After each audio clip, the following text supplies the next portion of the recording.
ভেঙে গেল বিশ্ব রেকর্ড। শুভমান গিলের দুর্ধর্ষ সেঞ্চুরি, এক সিদ্ধান্তে বদলে গেল ভাগ্য।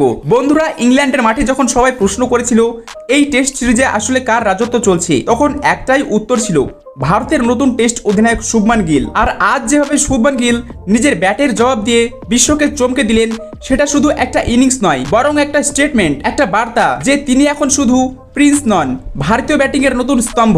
এজবাস্টনে টেস্ট সিরিজের দ্বিতীয় ম্যাচের প্রথম দিন ওপেনার যশস্বী জয়সওয়াল তুললেন 87 রান, কিন্তু তারপর ভারতীয় ব্যাটিং এ ধস নামে।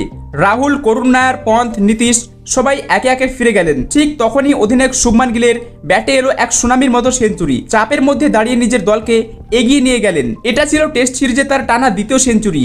প্রথমটি ছিল লিডসে, আর এবারেরটা এজবাস্টনে। ইংল্যান্ডের মাটিতে টানা 2 টেস্টে সেঞ্চুরি করা ভারতীয় অধিনায়কের তালিকায় প্রথম নাম এখন শুভমান গিলের। ইতিহাস গড়লেন শুভমান গিল। এই কৃতিত্ব অর্জন এর আগে কোনো ভারতীয় অধিনায়কের হয়নি। এমনকি গৌতম গম্ভীরও ইংল্যান্ডে ক্যারিয়ারে একটাও সেঞ্চুরি পাননি।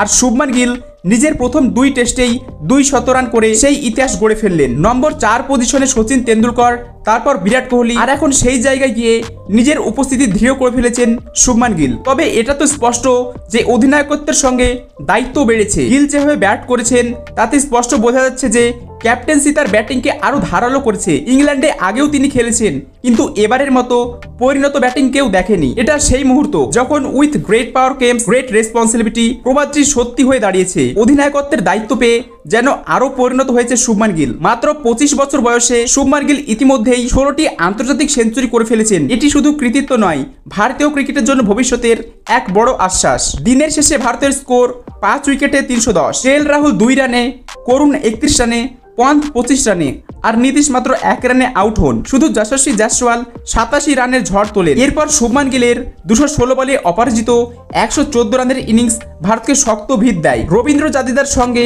তার 99 রানের পার্টনারশিপ এখনো অপরাজিত। জাদেজা অপরাজিত আছেন 67 বলে 41 রানে। তবে এখনো অনেক কিছু বাকি রয়েছে। হ্যাঁ, 310 রান হয়েছে ঠিকই, কিন্তু লড়াই এখনো পুরোপুরি শেষ হয়নি।